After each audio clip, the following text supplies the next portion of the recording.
더불어 생활을 바꾸는, 더불어 정치를 알려주는, 더불어 국민과 함께 걸어가는 더불어민주당 공식 팟캐스트 진짜가 나타났다 시즌2.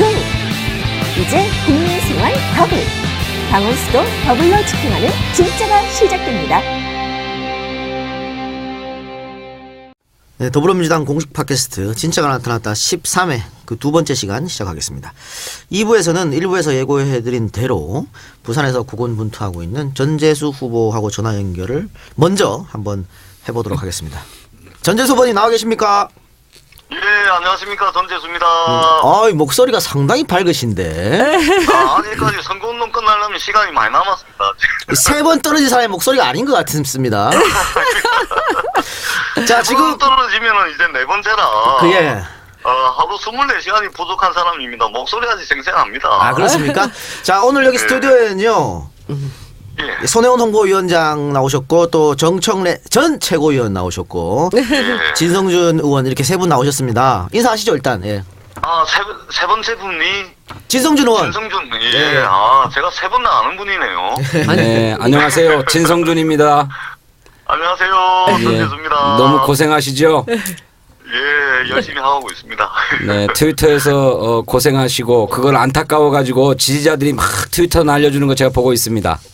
예, 안 그래도 저 진성준 의원님께서 또 제 트위터 또 리트위트 해주시고 저도 잘 보고 있습니다. 큰 힘이 되고 있습니다. 고맙습니다.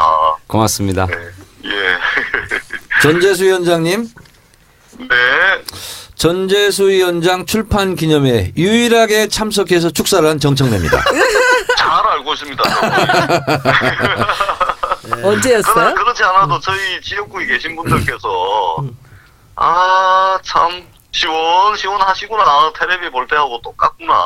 네. 이런 말씀을 많이들 해주셔가지고 그 영남에서 이 야당 정치인이 출판 기념회 하는데 1000명 이상 온 출판 기념회가 제가 처음이었거든요.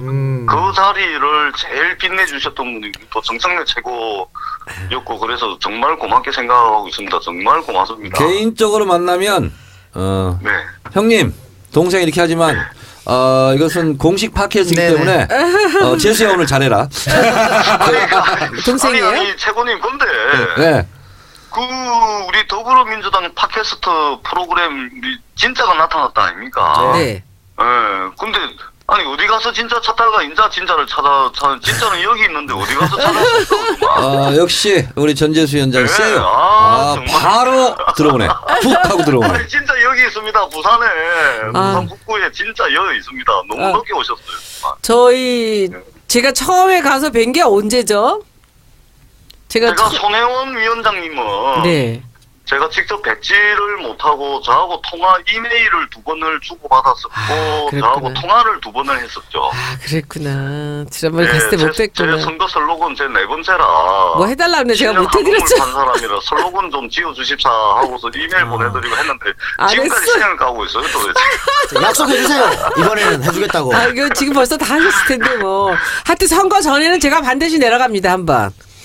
예, 제가 약속 드릴게요. 그래서 기대하고 있겠습니다. 네, 우리 이번에 이제 한 10번에 걸쳐서 우리 더 캠페인으로 이제 전국 순회를 하는데요.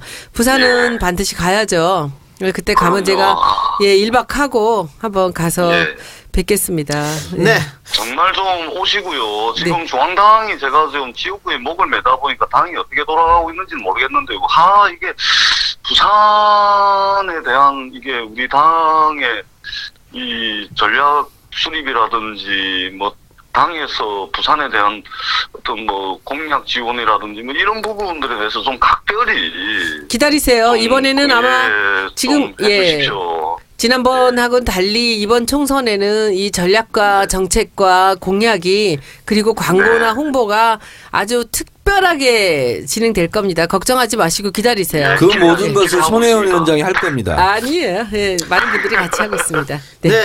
전재수 위원장님 일단은 지금 부산 북 강서갑에 추사표를 던지신 거지요? 그렇습니다. 여기에서 초중고를 다 나왔다고 하는데 맞습니까? 그렇죠. 제가 만덕초등학교 3회, 덕천중학교 3회, 고등학교 3회 해가지고 초중고등학교를 이 지역에서 전부 다 나왔습니다. 그런데 왜 3번이나 떨어지셨을까?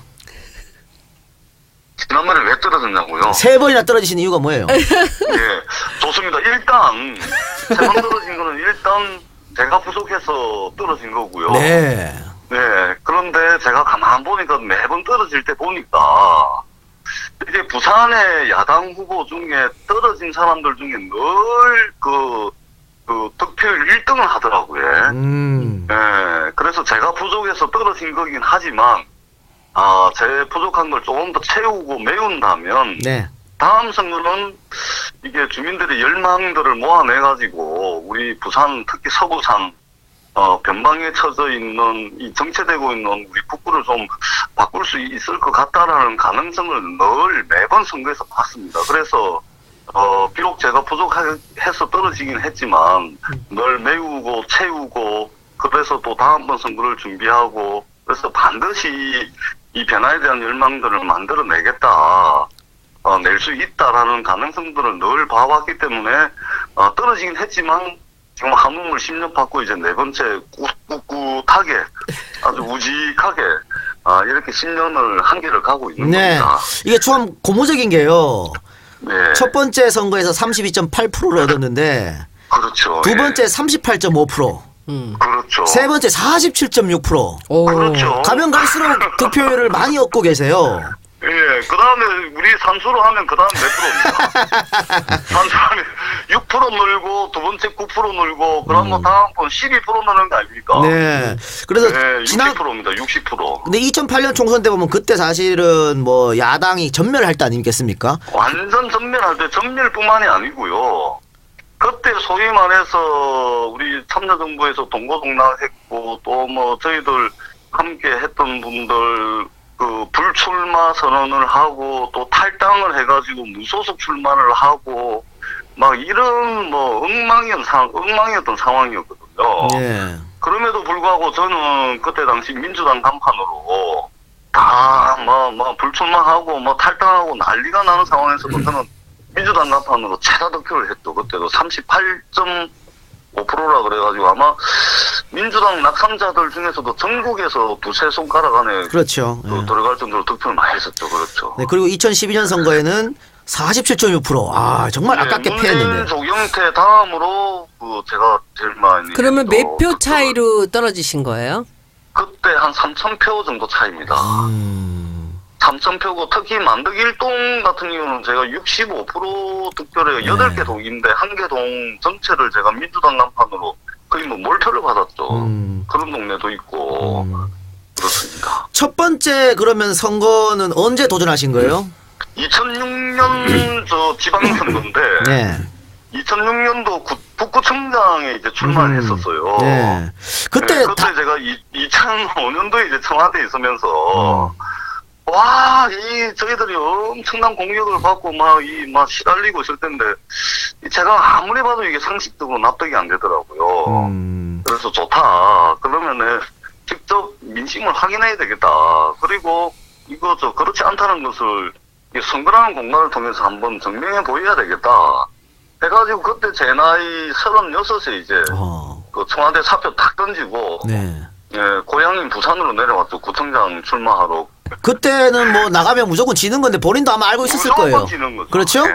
그럼에도 무조건 불구하고 지는 거죠. 출마를 한 이유. 그러니까 당시엔 또 아내가 만삭이었는데 그렇습니다. 만삭의 몸을 10일 있다가 알을 낳았죠. 완전히. 그러니까 만삭의 몸을 이끌고 남편 당연히 떨어진 남편을 또 도와주러 선거운동 나섰을 거 아니에요. 그렇습니다. 그러면 네. 내가 가장으로서 진짜 이 가정을 책임져야 될 판국에 이렇게 사지로 몰고 그건 아마 본인이 자괴감도 있었을 거고 고뇌도 좀 있었을 것 같아요. 또 왜 전재수라는 남자를 왜 만났노? 그럼 농담이고요.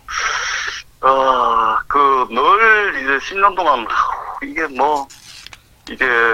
아픔, 슬픔, 고통 이런 걸로 말하자면 말로 표현을 할 수가 없는데 그거야 제가 좋아서 하는 거고 사실 집사람한테는 늘 미안하죠. 그리고 그럼에도 불구하고 늘 이게 첫 번째 지지자가 돼주고 정치적 결정을 내려면 따라줬던 집사람에 대한 미안함, 그리고 고마움, 뭐 이런 걸 늘 이제 가슴 깊이 뭐 찐하게 이렇게 생각을 하고 있습니다. 참 미안하고 고마운 일이죠. 네. 그 정청래 의원이 저번에 저한테 한 번 떨어져 봤는데 엄청 힘들었다 말씀하셨거든요. 이분은 지금 3번 떨어졌어. 아이고, 정청래 의원 한 번 떨어진 거 아무것도 아니에요. 아이고, 참, 엄살도 참. 진짜. 전재수 위원장. 근데 계속 떨어진 사람 고통하고 한 번 했다가 떨어진 사람 고통은 좀 달라. 맞아. 했다가 떨어졌으니까. 제가요. 아이고. 전재수 위원장을 좀 아니까 제가 말씀드리면 네. 실제로 이제 부산에 제가 자주 내려가고 가면 이제 전재수 네. 위원장도 만나고 그러는데 모임에 가면 항상 제일 늦게 와요. 그래서 뭐 하다 왔냐 그러면 산악회원들하고 어디 갔다 왔다고. 그렇죠. 주말에 내려가는데 그래서 지역구 관리나 지역구 활동을 가장 잘하는 그런 성실한 위원장이기 때문에 그 정도의 득표를 했다고 저는 보는데 예. 이름을 좀 바꿔요. 재수 가지고 안 될 운이었어. 그래서 저는 3전 4기에 신화를 이번에는 쓸 수 있을 것 같다는 생각이 들고 전재수 위원장, 최인호 위원장 이런 분들은 좀 아깝게 떨어진 분들이거든요. 그래서 지금 전재수 위원장이 말씀하신 대로 중앙당의 관심과 지원 이런 것을 얘기하는 이유를 저는 알아요. 뭐 그런 것만 조금 되면 이길 것 같은. 근데 어떤 이런 느낌이 지원을 강하게 해드리면 드는 거죠. 될까요? 어떤 지원? 네, 구체적으로 어떤 지원을 해드리면 될까요? 해드릴 수 있을지 없을지 모르겠지만 한번 말씀해 보세요. 일단은 제가 이제 그 작년 11월, 12월 이게 제가 하루에 지역을 한 10시간 정도를 걸어다니는데 네.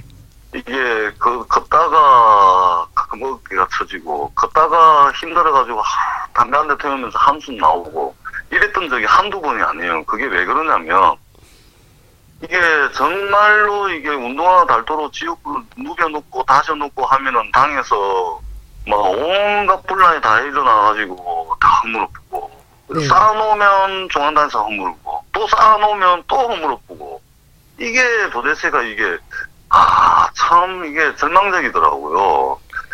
그럼에도 불구하고 이제 뭐 중앙당의 이제 뭐 문제는 전재수 개인이 통제할 수 있는 범위 바깥의 일이기 때문에 어떻든 뭐 이게 하늘을 감동시킨다는 것은 곧 지역의 사람들로부터 이제 감화를 이끌어내는 거라고 저는 생각을 했기 때문에 그럼에도 불구하고 이제 꿋꿋하게 댕겨야 된다 해가지고 이제 댕겨왔던 건데 이제 선거가 본격화됐잖아요. 네네.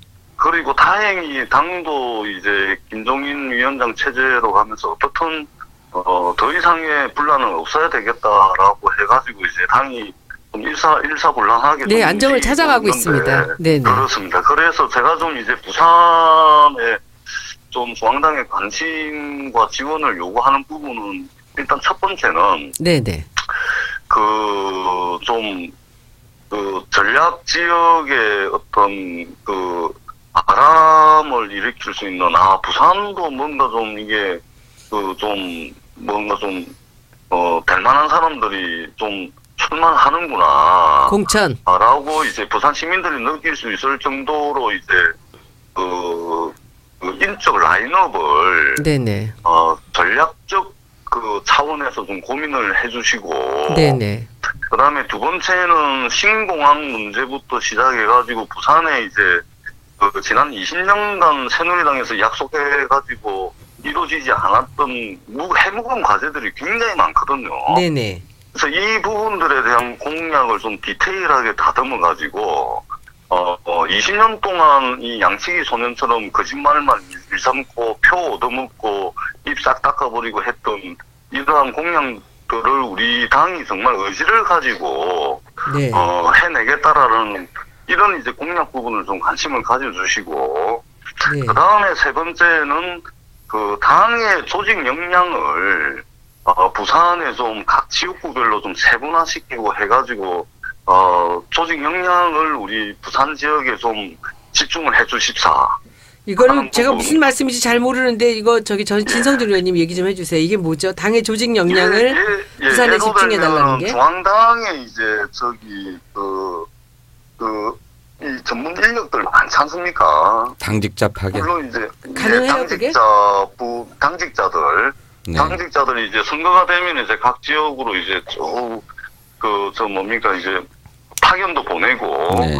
그 다음에 당내 어떤 뭐 당원 관리 시스템을 관리하는 분들 같은 경우는 이제 부산의 각 지역구별로 이제 또 당원들도 있을 텐데 이거 하나 구하는데도 그 제대로 이게 뭐 전수조사가 안 됐는지 전화번호 틀린 경우도 많고 예로 들면 네. 이런 부분들이 있거든요. 그래서 당이 선거 시기에 할 수 있는 역량들의 많은 부분을 부산 지역에 좀 집중을 해주십사 하는 말씀. 그리고 마지막으로 이게 그 민주정책연구원이나 이게 자금과 관련된 부분인데 민주정책연구원이나 이런데 저희들도 물론 여론조사를 하고 있습니다만은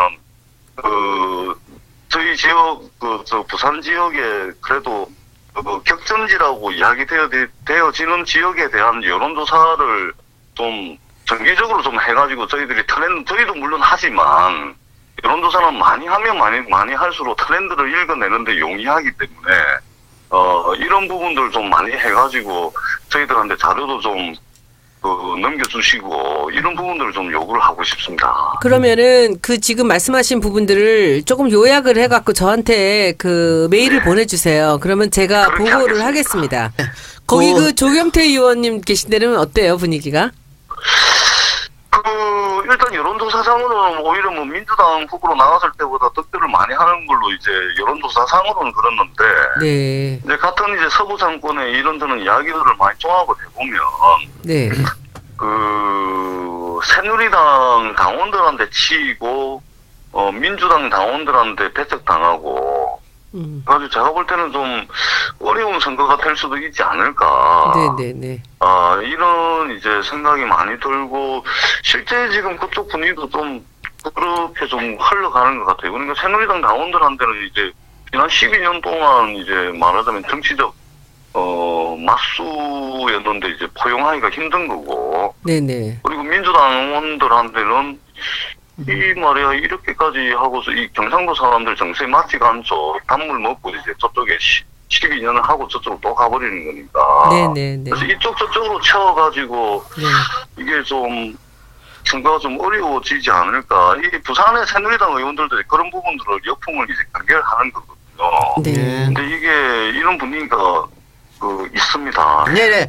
어쨌든 전재수 위원장께서 염려하신 중앙당 문제는 분란 일으킨 분이 다 없을 것 같고 중앙당이 요구하는 것들은 아마 잘 전달이 아마 될 거라고 좀 여겨지니까 좀 기다려 주시고요. 예. 예. 지금 많은 분들이 걱정하는 게 지난번에 16대 2였는데 이번에는 18대 빵이 되지 않을까 걱정을 많이 하시거든요. 그렇죠. 네. 그래서 희망이 있는 분들 몇 분 전재수, 최인호, 김영춘 이렇게 나오고 있는데 본인의 선거 결과를 예상한다면 어떻습니까? 가능하겠습니까? 가능하죠. 가능합니다. 예. 그것도 아주 자신 있는 말투로 가능합니다. 예. 왜 그러냐면 2012년 국회의원 선거 때 소위 말해서 이제 양문이라 그래가지고 문재인 문성근의 바람이 불었던 것은 부인할 수 없는 사실이거든요. 네. 그것 때문에 전재수가 48%, 47.6% 받았다라고 부인할 수 없지만 그것 때문에 전재수가 47.6%를 받았다라고 또 결론 지을 수도 없는 상황이거든요. 왜냐하면 제가 지역 기반을 가지고 있는 후보이기 때문에. 그래서 뭐냐면은 단순 비교만 해보면 2012년 국회의원 선거 상황은 제가 선거대책위원회를 구성을 못했어요. 예. 왜냐하면 정치인 전재수로 살았기 때문에 이게 우리 당 당원들 아니면은 이게 제 외연을 넓히기가 상당히 어려웠던 상황이었어요. 그래서 지난 2012년 국회의원 선거를 이제 곰곰이 되돌아보고 반성을 하면서 제 나름대로 2016년 국회의원 선거 필승 전략으로 삼았던 게 뭐냐면 처음부터 끝까지 삼았던 게 뭐냐면 결국은 이게 새누리당하고 경쟁에서 지지 않을 정도의 굳건한 조직을 만드는 것이었거든요. 그러니까 부산에서 민주당 조직을 만든다는 게 의아하게 이제 들릴 가능성이 많아요. 다른 지역의 정치자들께서는. 그럼에도 불구하고 저는 이걸 해야 되겠다. 이거 하지 못하면 결국은 이제 새 싸움에서 지게 되고 결국은 이제 선거판 자체가 처음부터 지른 쪽으로 해가 정리가 되기 때문에 어렵다고 봤거든요. 그래서 제가 지난 4년간 뭘 했냐면 정치인 전재수로 이 지역에서 살아가지고는 선거대책위원회 또 우리 당원들만 해가지고 뭐 몇십 명 꾸리는 이 초란 차라리 꾸리지 않는 게 더 나은 상황이 될 가능성이 많더라고요. 그래서 어떻게 했냐면 정치인 전재수가 아니고 이웃 사람 전재수로 지난 4년을 지역구에서 살았어요. 네. 그럼 뭐냐면은 정치인 전재수면은 새누리당 당원들 만나가지고 술 먹고 어깨동무하고 노래 부르고 할 수가 없죠. 네. 근데 이웃 사람 전재수로 살게 되면은 그 새누리당 당원이 형님이 되고 제 아우가 되는 거예요. 그래가지고 4년을 살았더니 선거 예비후보 등록할 때 저희가 선거대책위원회 전부 100% 저희 지역구 사람들로 해가지고 700명을 구성을 했거든요. 공동선거대책위원장 8분 해가지고 8분에다가 13개 특보단을 만들어가지고 700분의 선거대책위원회를 꾸렸는데 지금은 900명에 달하는 선거대책위원회를 이번에 꾸렸어요. 되시겠네요. 제가 보니까. 네, 900명. 네. 그러니까 이게 정치인 전재수가 아니고 네. 이웃 사람 전재수, 곧 이 지역에서 생활 정치를 했다는 거죠. 네. 산술적으로 뭐 지난 선거보다 2.4%만 더 받으면 이기는 거니까 확실히. 그렇습니다. 예. 예. 그리고 뭐 김대중 대통령도 사실은 국회의원 3번 떨어지고 4번째 당선되셨거든요. 그럼 저하고 딱 맞습니다. 그러니까요. 네. 그 마지막으로 우리 진짜가 나타나자 청취자들을 위해서 한마디 부탁드리기 바랍니다. 그렇습니다. 그 진짜가 나타났는데 늦게 나타났습니다. 부산 북구에 있는 저 전재수가 진짜고요. 정말 늦게 이제 선수 제대로 만났습니다. 예. 부산 북구를 주목해 주십시오. 그리고 부산 북구를 정말 관심 있게 살펴봐 주십시오. 이번에 부산에서 무슨 일이 일어나고 있는지 저희 SNS를 통해서도 소식도 좀 받아보시고요.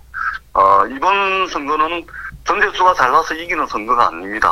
예. 우리 부산 특히 영남 우리가 남이가 해가지고 전부 1번 찍었는데 요즘은 우리가 남이가 하면 내가 이렇게 어려울 때 당신도 내인데 뭐 했는데 우리가 남이지 뭐 보인다.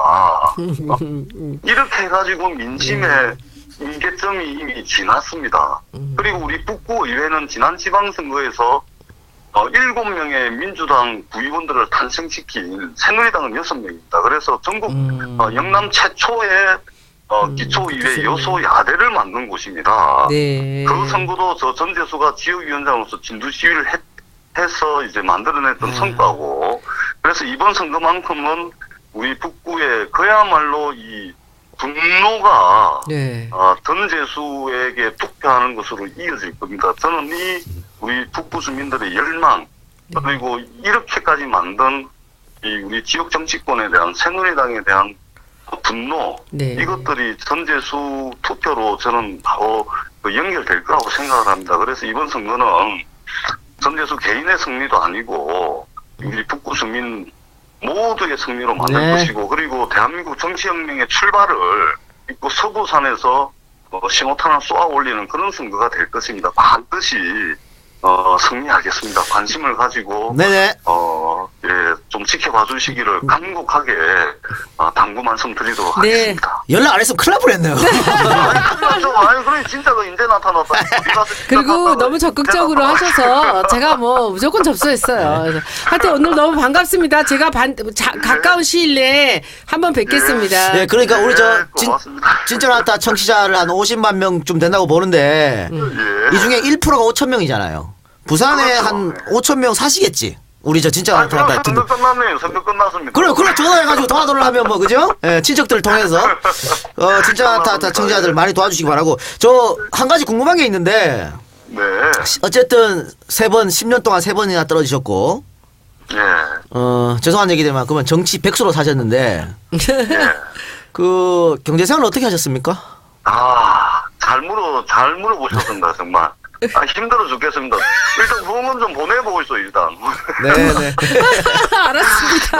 일단 후원금 좀 보내서 내일 아침에 제가 체크하겠습니다. 후원회 계좌로. 네. 예. 그리고 제가 어떤 10년 동안 국회 재경부 청와대 생활 뭐 일도 열심히 하고 했지만 별로 일하느라고 돈 쓸 데가 없었어. 네. 빚이 하나도 없던 이제 서울 집이 있었는데 당연하죠. 그 집을 이제 팔아가지고 아이고. 전세로 옮기면서 차에 가지고 좀 살고. 예. 그 집을 다시 팔아가지고 부산에 내려오면서 월세로 전환하면서 차에 가지고 좀 살고.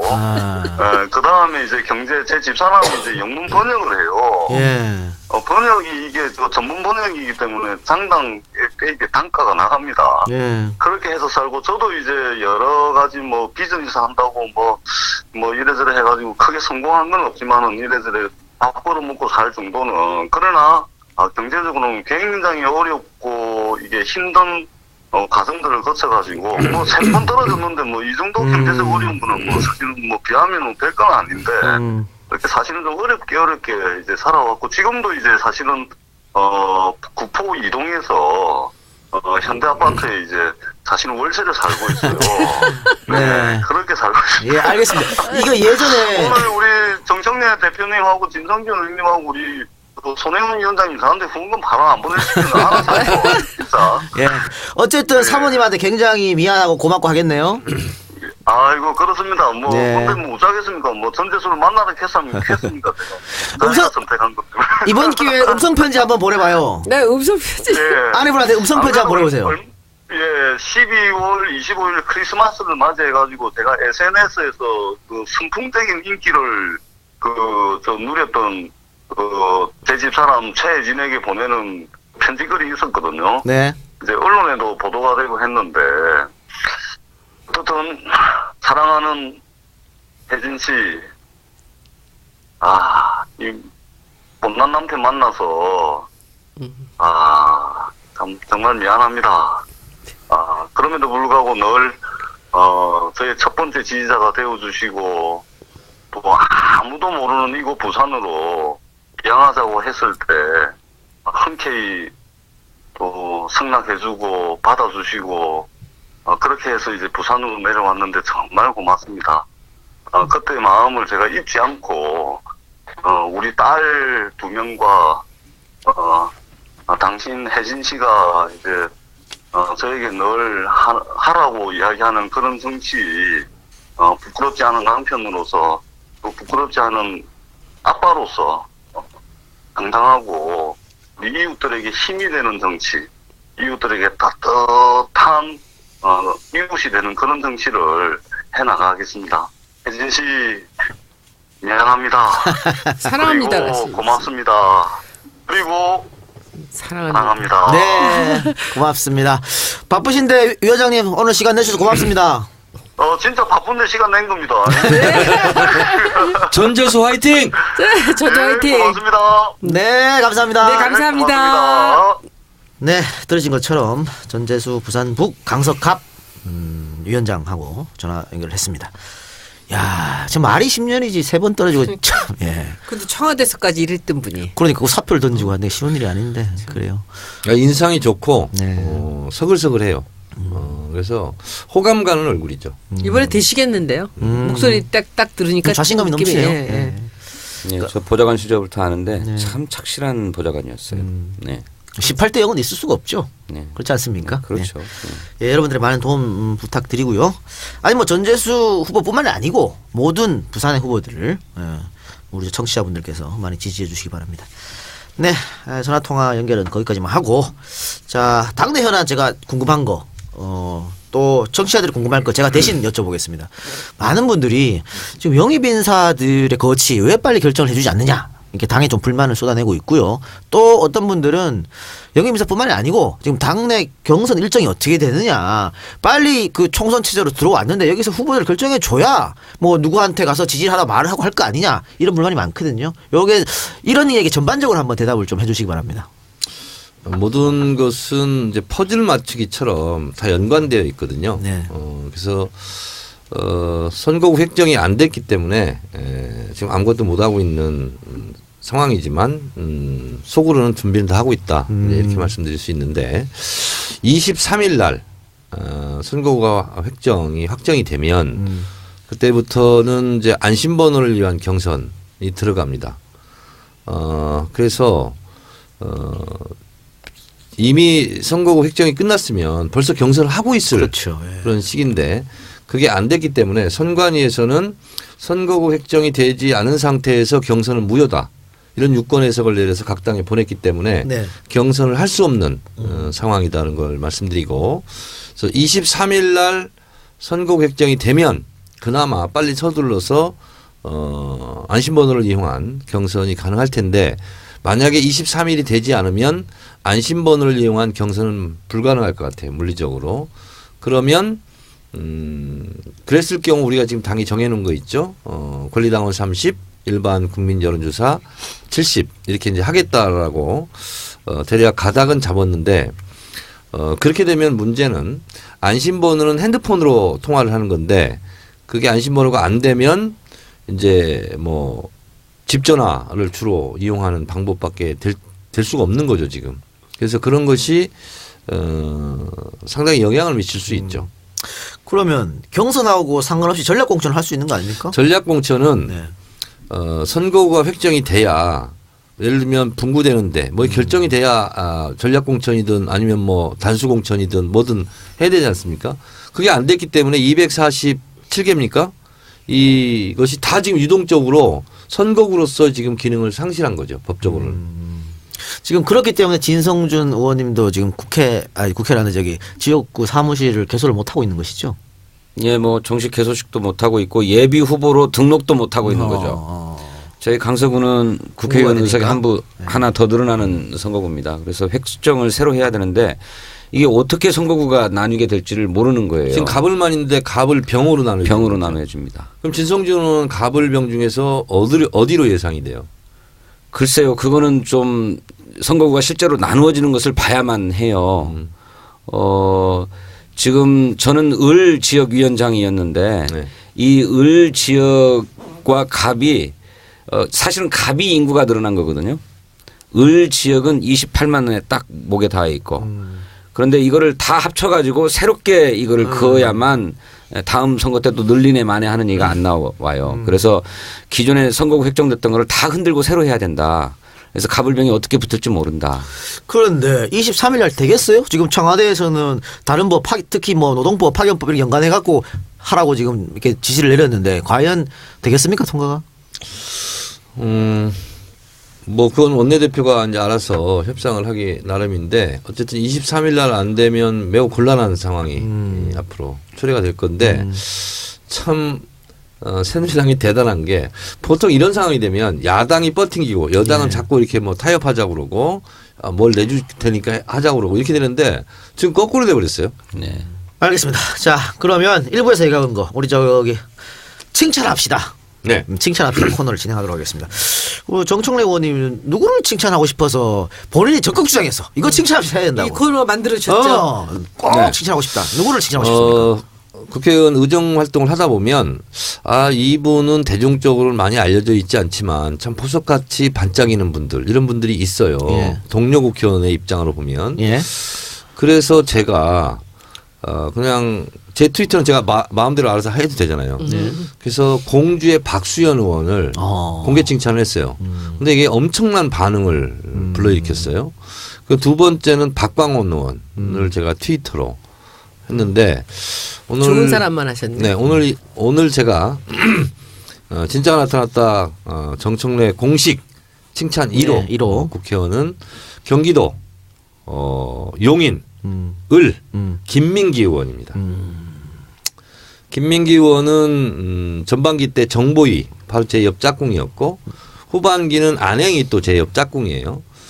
근데 김민기 의원은 몇 가지 특징이 있습니다. 말이 느려요. 근데 특수부대 출신이에요. 행동이 굉장히 빨라요. 근데 전국을 찔러요. 그런데 제가 그 용인에 있는 옛날 노상업 분들 많이 알아요. 근데 저한테 전화 와가지고 이 지역은 김민기니까 되는 지역이다. 네. 그러니까 거기가 이제 김민기 의원이 굉장히 뿌리 깊은 그런 지역인 것 같아요. 그게 다 형님 동생이라는 거예요. 그래서 원래 그 지역이 새누리당이 강세 지역이라는 거예요. 예. 근데 김민기 의원이 이걸 깬 거죠. 용인 시의원을 했거든요. 그리고 2010년인가요? 용인 시장 공천을 받았어요. 예. 근데 그 다음날 뺏겼어요. 근데도 불만을 제기하지 않고 받아들였어요. 뺏겼다는 건 어떤 의미입니까? 갑자기 공천 박탈. 아이고, 예. 뭐 지역구 기존 뭐 의원 예, 뭐 예, 몇것 예. 관계에서. 예, 예. 근데 보통 사람 같으면 뭐 난리가 났겠죠. 그렇죠. 정수령 같은 당사에 쳐들어오지. 근데 김민기 의원 뭐라고 했냐면 아 이것은 시운이 나하고 맞지 않는구나라고 바로 그것을 그냥 수긍했다는 거예요. 네. 그런 생각 그런 정신이 있기 때문에 그 다음에 바로 2년 후에 국회의원이 됐죠. 근데 이렇게 보면 저도 많이 배웁니다. 특수부대 출신이고 전략 전술이 능란하거든요. 그래서 예를 들면 이런 거예요. 왜 우리 당은 항상 이기지도 못하면서 승리하겠다 그러면 실패하냐. 그러지 말고 실패 전략을 짜야 된다. 이런 얘기 들어본 적이 없잖아요. 그래서 이건 우리가 숫자가 모자라고 하기 때문에 우리는 집니다. 그러나 최선을 다하겠습니다. 다음에 우리한테 표를 많이 주십시오. 이런 실패 전략을 적절하게 구사를 해야 된다는 거예요. 그래서 대중적으로는 많이 안 알려져 있어요. 근데 그렇죠. 아침 이슬 김민기는 아는데. 그렇죠. 그래서 제가 이걸 트위터 올렸더니 아침 이슬 김민기 의원 이렇게 질문하는 사람도 있었는데 이번에 제가 정말 감탄한 일이 하나 있었어요. 공직생활 시의원 기초의원을 시작했는데 내가 항상 공직자로서 초심을 잃지 않아야 되겠다. 그래서 매달 어떤 데 기부를 했대요. 기부를 했는데 매달 하면 통장에서 빠져나가기 때문에 감각이 없다는 거죠. 그래서 1년에 6개월째 12개월째 월급을 100% 그냥 기부를 한대요. 그리고 굉장히 가난하게 사는 거지 그달은. 그러면서 내가 기부했지 이런 걸 온몸으로 느낀다는 거예요. 그래서 한 1년에 2번을 기부를 하면 매달로 치면 17%를 기부하는 거예요. 그런 셈이 된다는 거예요. 쉽지 않은 거죠. 그래서 10년 동안 아무도 모르게 했어요. 근데 1억이 목표가 달성이 된 거야. 이번에 본인도 몰랐대요. 근데 그 아너스 클럽인가 거기서 이거는 공개해야 된다. 공개를 절대 하면 안 된다. 근데 기부 문화의 확산을 위해서 공개하자라고 계속 그쪽에 요구가 있었나 봐요. 그래서 허락을 해서 이번에 세상에 알려진 훌륭한 의원입니다. 어디다 한 거예요? 그 아너스 클럽. 아너스 클럽은 모임이잖아. 네, 거기다 했대요. 거기서 딴 사람들을 도와주는 무슨 건가? 무슨 단체가 있는데 거기에 했는데 네. 1억을 기부했다고 해서 아너스 클럽에 가입된 거지. 그렇지. 제대로 좀 홍보를 해주시라면 칭찬을 좀 제대로 해주세요. 그렇지. 그래, 알겠습니다. 하여튼 여하튼 좌우장각 네. at any rate 네. 매우 훌륭한 겁니다. 그렇습니다. 근데 시의원에서 국회의원까지 가는 건 쉽지 않은 일인데 아마 그 지역구 국민들 마음을 많이 얻은 것 같습니다. 열심히 활동하면서 인상도 그렇죠. 좋네 아주. 예. 찾아보니까. 그런데 지금 아까 칭찬 이야기 의원들 들어보니까 다들 현역 의원이네요. 정치 신인단에 관심이 없으세요? 아니 동료 의원 칭찬하기 이거예요? 차원에서 한 거예요. 그래서 이제 신인을 하자. 그럴 때 신인을 하죠 제가. 그러면 앞으로는 그러니까 현역 의원만 하지 말고 정치 신인까지 다 포함해서 합시다. 네, 그럽시다. 정치 신인 중에 잘하는 사람 있잖아요. 네. 그러면 포함해서 칭찬하는 걸로. 네, 딱 3분 했습니다. 3분 했습니까? 넘은 것 같은데. 누구 하시겠어요? 저는 사실은 홍종학 의원님이 저 당직자로 일을 하면서 제가 참 존경스럽게 이렇게 보게 됐어요. 저 사실은 잘 모르는 분이었죠.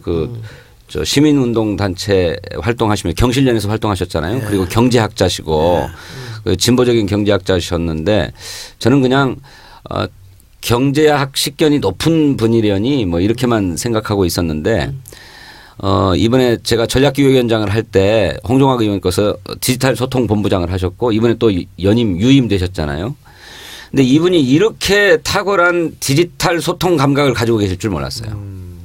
그동안에도 당이 온라인 정당으로 변모해야 된다. 또 꼭 온라인 정당까지는 아니라 하더라도 지금 트위터나 SNS 상에서 여론이 형성되고 있기 때문에 이 문제에 대해서 우리가 각별하게 당력을 기울여야 된다는 얘기를 그전에 정청래 최고위원부터 계속 주장해 왔지만 제대로 못 해왔는데 그래서 뭐 계획은 많이 세웠어요. 뭐 예전부터 네트워크 정당을 어떻게 만들 거냐, 온라인 정당을 어떻게 만들 거냐 하는 연구와 계획은 많이 세웠는데 단 한 번도 제대로 집행된 적이 없어요. 그때마다 지도부가 바뀌어가지고 새로 출발하고 그랬는데 문재인 대표 이후에 디지털 소통본부장 하시면서 홍종학 의원님이 이 계획들을 다 재점검하고 실행을 계속 해가면서 완전히 디지털 소통의 새로운 경지를 우리 손혜원 위원장님이 홍보위원장으로서 경지를 개척했던 것처럼 개척해 주셨다.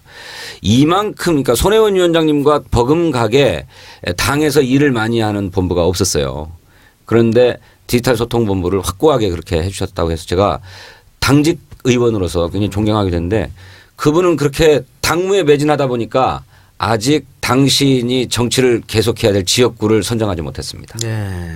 뭐 곧 선정하겠죠. 네. 근데 제가 이번에 저 공천 신청 마감이 이루어졌잖아요. 지난 화요일 날. 네. 이루어졌는데 홍종학 의원님이 이 공천 신청을 할 때는 나는 어느 지역구에 어떻게 출마하겠습니다 해서 신청을 하는 거거든. 지역구를 정해서. 네. 그런데 지역구를 정해서 출마했다는 얘기를 제가 신청했다는 말을 못 들어봤어요. 이런 신청을 안 한 거예요? 안 하셨을 것 같아. 이런 경우에는 어떻게 해야 될 것인지 저는 우리 당에 다들 미리 준비를 하셨잖아요. 다른 그 비례대표 아니 그러니까 저같이 약삭 빠른 사람들은 먼저 지역도 준비하고 기왕에 지역위원장도 되고 해서 막 지역 관리를 해왔죠. 그리고 또 조금 시동이 늦게 걸린 분은 아직 지역위원장은 아니지만 어디라고 이렇게 딱 지역을 정해서 지금 뭐 선거 사무실도 내고 예비후보로 등록해서 열심히 활동하고 있고 그렇습니다. 그런데 홍종학 의원님은 선당 후사를 그야말로 몸소 실천하시면서 아직도 출마 지역구를 선정하지 못한 채 당무에만 전념하고 계시더라고요. 그래서 제가 늘 당을 앞세우는 사람인 것처럼 지역에서 제가 열심히 얘기하고 있어 왔는데 왜냐하면 29살 먹어서 처음으로 국회 비서로 들어오면서 그때부터 정당원으로 가입되어 가지고 활동해 왔으니까 정당 경력이 이를테면 한 20년 이상 된 사람인데 우리 홍종학 의원님은 안 그렇거든요. 19대의 비례대표로 되면서 입후보 하시면서 당에 들어오신 분인데 이분이 이렇게 선당 후사를 몸소 실천하고 계시더라. 굉장히 존경하는 분이고. 진짜 많다 항상 듣는데 아주 갑자기 뿌듯해하겠네요. 내 얘기를 몇 가지 왜 하지? 그러면서. 항상 들으신대요? 네, 들으신다. 우리 당에 꼭 필요한 인재다. 경제 민주화를 위해서도 그렇고 또 우리 당무를 위해서도 그렇다. 근데 왜 디지털 소통본부를 맡으셨죠? 정책이나 그 경제 쪽에 일을 하셨어야 되는데. 정책도 맡아서 일을 하셨는데 디지털 소통에 대해서 당신이 개인적으로 관심을 갖게 됐어요. 이게 자꾸 트위터나 페이스북이나 뭐 카톡이나 이런 데서 그러는데 특히 우리가 다른 데는 자발적인 지지자들이 페이스북이나 트위터에 많이 형성되어 있는데 카톡은 우리가 굉장히 취약하거든요. 그에 비해서 지난 대선 때에 이른바 뭐 정치적인 흑색선전, 마타도어 이런 것들이 카톡을 통해서 계속 전파됐는데 그것에 대해서 우리 당이 속수무책으로 당했었거든요. 그래서 이에 대해서 대응책을 세워야 된다는 얘기를 입버릇처럼 주장하고 계셨는데 누구도 이 카톡의 대응체계를 스스로 세울 수가 없었어요. 엄두가 안 나는 일이었거든요. 그래서 네. 우리 홍종학 의원님이 디지털 소통본부장을 맡게 됐는데 과연 지금 대책을 세우고 계시죠. 그리고 뭐 우리 진짜 나타났던 디지털 소통위원회 작품이니까. 그렇습니다. 네, 알겠습니다. 칭찬한거요. 우리 손혜원 의원님 혹시 누구를 염두에 두십니까? 저는 이제 원래 알았던 사람이기도 하지만 네. 들어와서 또 더 빛이 나고 있구나라고 느꼈던 사람이 일산 동구의 유은혜 의원입니다. 예. 저는 유은혜 의원이 김근태 의원님 계실 때니까 언제입니까? 꽤 오래됐죠. 90년에 제가 그 신사동으로 이사 가면서 거기서 그 사무실에서 했으니까 임대 사무실에서 90년대 초반 같아요. 그렇습니까? 김은태 의원 그때 이제 제가 푸른 내일이라는 그때 그걸 담당했던 신입사원이 지금 우리 미국 지사장이 돼 있어요. 근데 그때 이제 그 남편이 하루는 오더니 내 친구가 김근태라고 있는데 그래서 고문당한 사람요. 그랬더니 김근태가 그 지금 이제 국회의원이 됐는데 그 소식지를 만든대요. 푸른 내일이라는 그 소식지를 만드는데 그거를 좀 그 이제 컨텐츠가 나오면은 그걸 좀 책을 만들어야 되는데 인쇄비는 누가 해주는 사람이 있대요. 또 후원자가. 근데 그거를 좀 디자인을 해서 편집을 좀 해주면 안 되겠느냐. 그래서 그냥 뭐 별 생각 없이 갖고 오라 그랬죠. 근데 그게 아마 지금 생각하니까 한 개간 정도 됐던 것 같아요. 예, 후원의 소식지 있었습니다. 네, 한 달에 4번 정도 나오는 거였는데 그때 백무현 그 화백이 그림을 그렸었어요. 그리고 꽤 탄탄한 소식지였어요. 그래서 그 푸른 내일이라는 그 로고도 만들고 이제 그 작업을 우리가 이제 하는데 그때 담당이었었어요. 그 윤혜 의원이. 근데 얼마나 성실하고 차분하게 그 일을 하던지 우리 직원들도 모두 좋아했어요. 한 번 인상도 한 번 안 쓰고 그때 그 일을 이제 자료들을 갖다가 주면은 옆에서 다 보살피면서 이렇게 그 교정을 챙기고 하면서 항상 마무리를 질 때도 너무 완벽하게 우리 뒷바라지를 우리가 일을 해주지만 그 뒤에서 자기가 할 일들을 조용히 하고 그래서 참 좋은 사람이라고 생각을 했고 그 늘 1번만 찍는 제 남편도 윤혜 의원이라면 너무 좋아해요. 그 지난번 선거 때도 제가 남편 찔렀죠. 윤혜한테는 돈을 좀 보내야 되는 거 아니에요? 그랬더니 계좌번호 보내줘 그러더라고. 얼마 보냈는지는 제가 몰라. 근데 남편도 참 좋아해요 윤혜 의원을. 그래서 저런 사람 같으면 믿을 수가 있다는 거예요. 이제 그랬었는데 이제 지난번에 그 의회였어요. 일산 동구에 그때 그 누구 구였는지 아세요? 거기가 지역구? 무슨 친박 무슨 백머식인가 하는 사람 아니야. 아니었어요? 이번에 저기 진선미 의원이 이부영 그 전 의원의 그 지역구를 딱 받았잖아요. 얼마나 정말 해피한 일이에요. 딱 지정을 해서 한 번도 만나본 적이 없는. 근데 윤혜 의원이 누구 지역구 받은 줄 아세요? 한명숙 의원 지역구를 받았어요. 그러니까 한명숙 의원이 17대였고 네. 18대 때는 한나라당 백성훈 아까 얘기한 예, 갔다가 예, 이제 예. 그걸 그 지역구를 윤혜 의원한테 물려준 거죠. 예, 그렇죠. 준 거죠. 그래서 거기를 들어갔는데 참 어려운 싸움을 했어요. 네, 일산 동구가 윤혜 의원이 이제 탈환한 지역구인데 한나라당에 가 있던 것을 그런데 조금 고무적인 것은 이 지역이 대통령 선거할 때도 문재인 후보가 박근혜 후보보다 훨씬 많이 얻은 지역이었고 경기도지사 선거에서도 우리 후보가 훨씬 더 많이 얻은 지역이에요. 그래서 예, 굉장히 고무적이지만 혹시 또 야권 분열이 일어날까 또 이런 걱정은 됩니다만 이 시대에 참 역술인 어떻습니까? 윤회 됩니다. 예, 알겠습니다. 안 될 것도 제가 예언했기 때문에 됩니다. 알겠습니다. 그때 내가 지금 누구한테 설명할 때마다 그 정확하지가 않아서 그런데 다시 한 번만 말씀을 해주세요. 그 대선 때 네. 그 정청래 의원님 지역구에서 네. 그 이 문재인 박근혜 표차가 제일 많이 났다 그랬어요. 서울에서 1등은 관악이고요. 네. 제가 2등 정도 됐을 겁니다.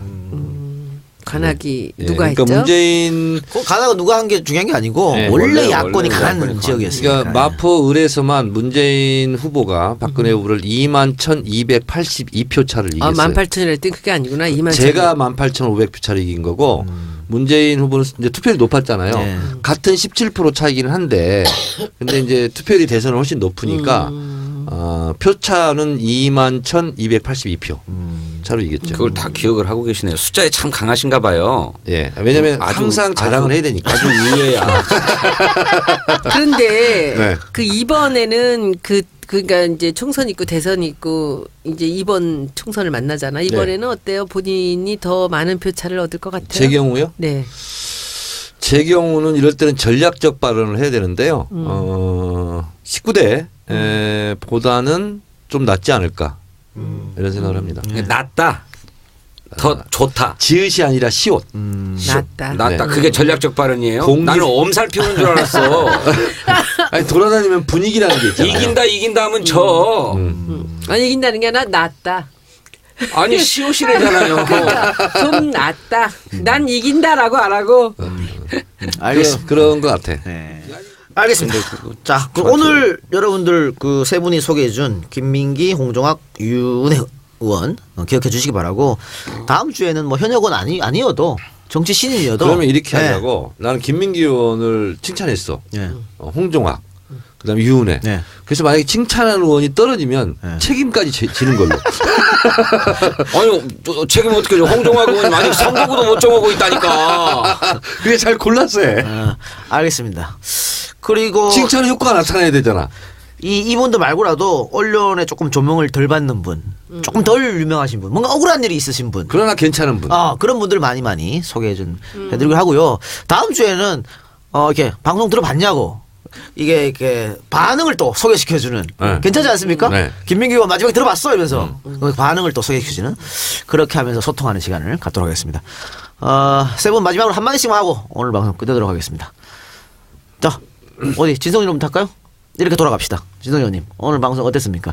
오랜만에 복귀했습니다. 한 주를 쉬고 복귀를 하셨는데. 아 진짜 제가 준비를 못 해온 표가 나가지고 정말 죄송스럽고. 못 해왔는데 그 정도 잘하는. 아유, 아니요 전혀.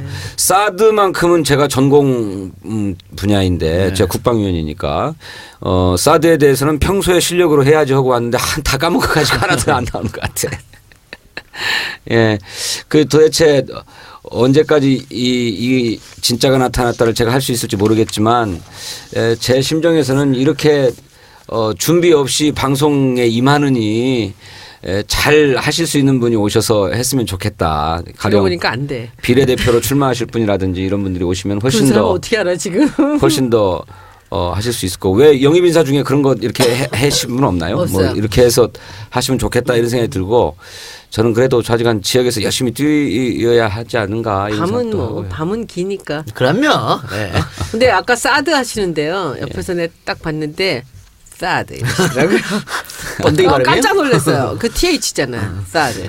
아니 원래 뭐 스펠링이 그렇게 돼 있는 건 아닙니까? 그렇다 그렇게 해요. 자, 손 위원장님. 저는 이제 홍보 전략을 본격적으로 짜고 있습니다. 네. 총선에. 근데 이제 실감이 나요. 이제 진짜 일을 하는구나라는 실감이 나고 뭐 멋있는 광고를 하는 게 중요한 건 아니고요. 이기는 홍보를 해야 되는 네, 거죠. 네. 이제 그 준비에 이제 박차를 가하고 있습니다.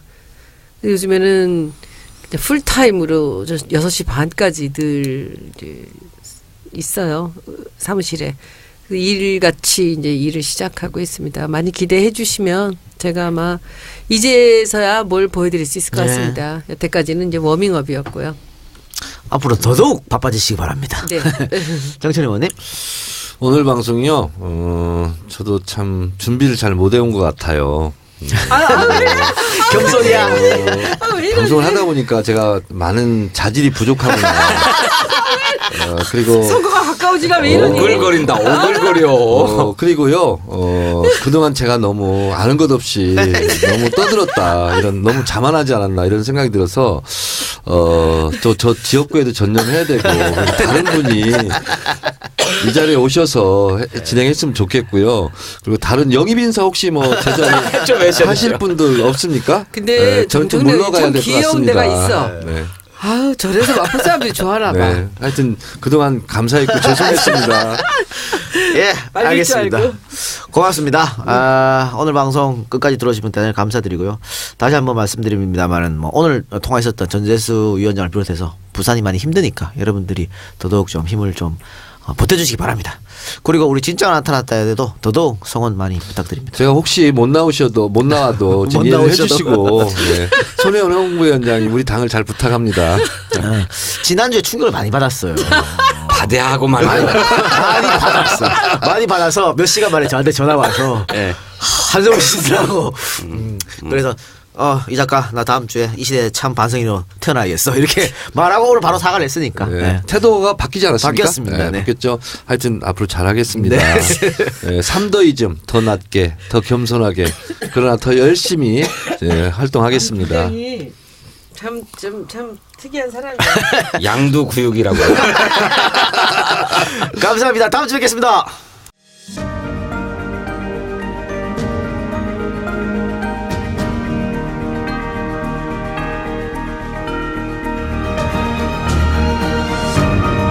찬성 의견이 73%.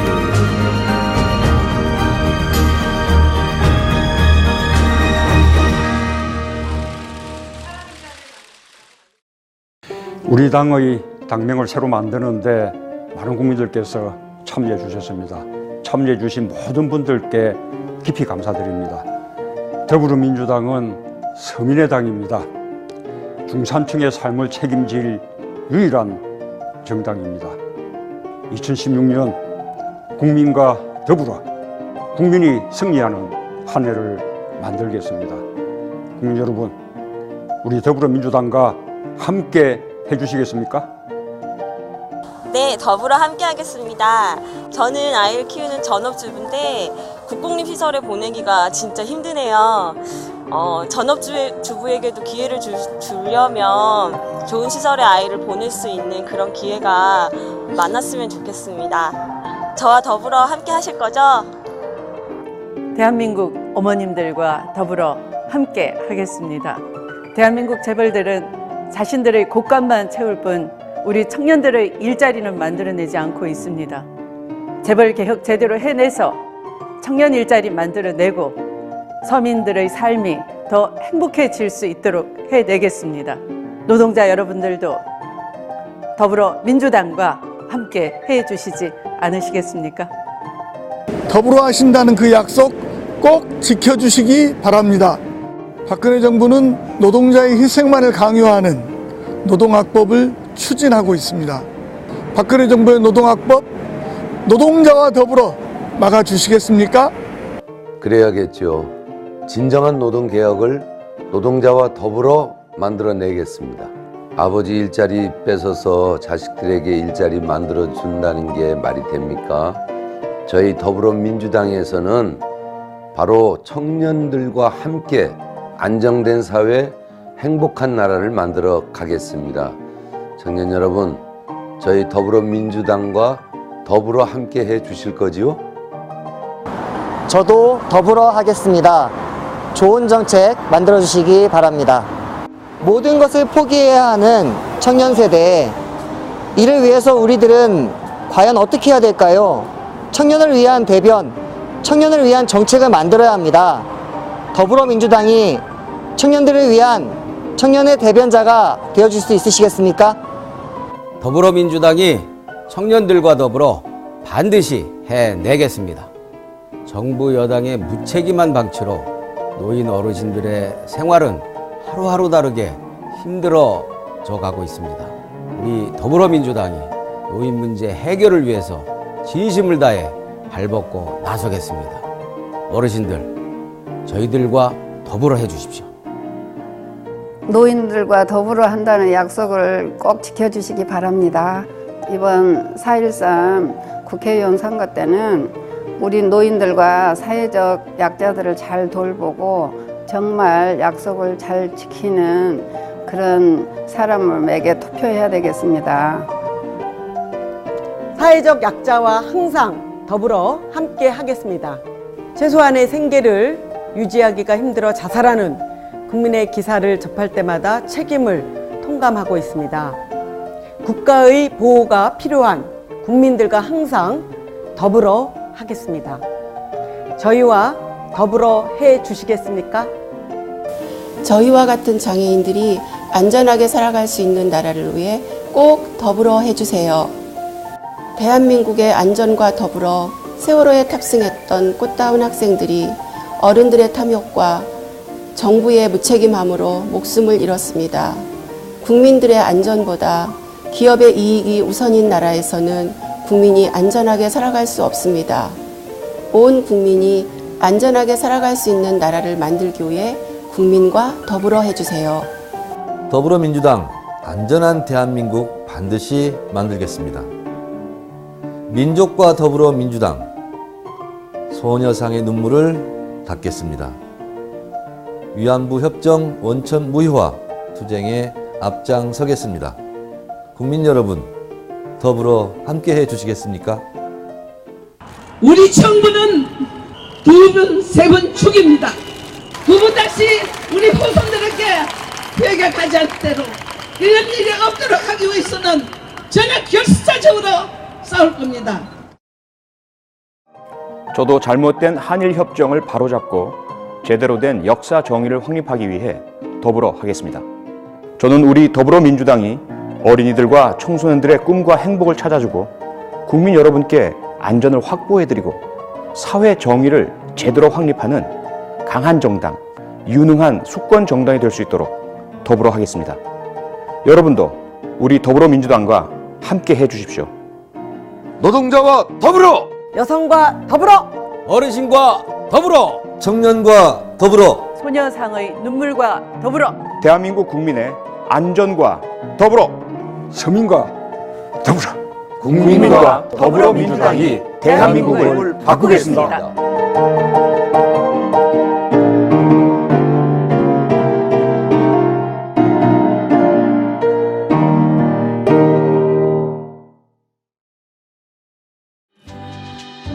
국민과 더불어 걸어가는 우리 당은 언제나 여러분의 새로운 의견과 예리한 비판을 기다립니다. 더불어민주당의 변화에 참여해주세요. 더불어민주당의 승리를 만들어주세요. 여러분의 참여와 관심이 대한민국을 바꾸는 힘이 됩니다. 진짜는 국민과 더불어 민주당입니다.